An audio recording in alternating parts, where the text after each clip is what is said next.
I'm Brittany Lewis with Forbes Breaking News. Joining me now is Congressman Richie Torres. Congressman, thank you so much for joining me. Honored to be here. I want to talk about where we are right now. Last night, we saw police officers raid Columbia University after protesters took over Hamilton Hall on campus. This resulted in over 100 arrests at Columbia. What's your reaction to what unfolded last night? Look, I find it outrageous that the president of Columbia University was standing by idly like a potted plant, enabling the encampment movement to hold the campus hostage for 2 weeks.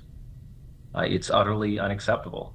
And the police crackdown was preventable and could have been prevented if the president had shown decisive leadership from the beginning.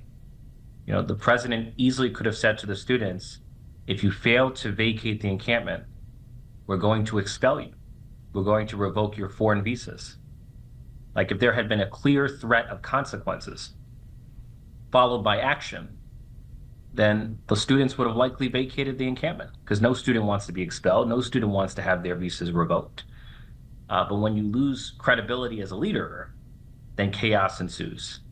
And so, you know, Columbia University planted the seeds of its own decline. Some of your fellow New York Democrats did post and speak out against the police raid. I want to read what they posted on social media, and I would love to get your reaction. Congressman Jamaal Bowman posted this, quote, "As a former educator, I know how dangerous the over-policing and militarization of our schools is. This is shameful and unacceptable. Our kids deserve better, our teachers deserve better, and our schools deserve better." And Congresswoman Alexandria Ocasio-Cortez posted this, quote, "If any kid is hurt tonight, responsibility will fall on the mayor and university president. Other leaders in schools have found a safe, de-escalatory path. This is the opposite of leadership and endangers public safety. A nightmare in the making." What's your reaction to their thoughts here? You know, the question that we have to ask ourselves is, should there be consequences for lawbreaking? Right? If you have a set of agitators who are erecting an illegal encampment on private property and breaking windows and doors and holding employees hostage and intimidating and harassing Jewish students with violent rhetoric and blockading entrances, like, do you simply stand by idly and allow the law breaking to persist indefinitely? Or do you hold them accountable? And, you know, one of the most important lessons that I've learned is that there are consequences for your behavior. When you break the law, you face the consequences. Now, obviously, we want the police to act responsibly. We want there to be no excessive force, but the notion that the encampment should have been allowed to persist indefinitely without any response whatsoever, you know, it just strikes me as unrealistic. Something that sticks out to me in both of these statements is that they refer to the protesters as kids. As we all know, the vast majority of college students are adults. What do you make of that characterization, and do you think it matters? I'm not going to psychoanalyze colleagues and their comments. I disagree with their comments.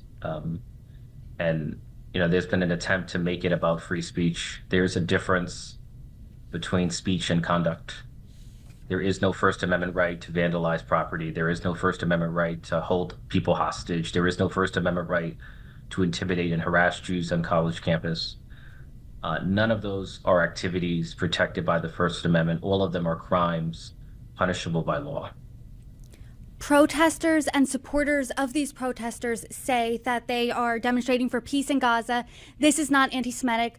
As we all know, there is a difference between criticizing Israeli policy and being anti-Semitic. You posted about this earlier today. You posted this, quote, "Being critical without being anti-Semitic is not rocket science." Can you talk about that a little more and elaborate on that for us? Look, there's nothing wrong with criticism of the Israeli government. But if you are calling for the destruction of Israel as a Jewish state, then that is not criticism, that is extremism. And extremism should have no place in higher education and in American society. And that is my view. You know, if these protesters were simply advocating for a two-state solution or humanitarian aid to Palestinians in distress, or for even the end of the war, you know, all of those viewpoints fall within the realm of reasonable discourse.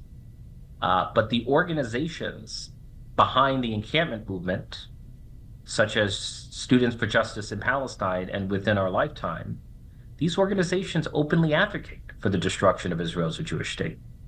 These organizations openly glorify the terrorism of Hamas as resistance. Right? These organizations were celebrating October 7th on October 8th. And so the media should stop calling the encampment movement a anti-war protest. It's not an anti-war protest. It's a pro-war protest. It's the purpose of the protest is to declare war on Israel as a Jewish state.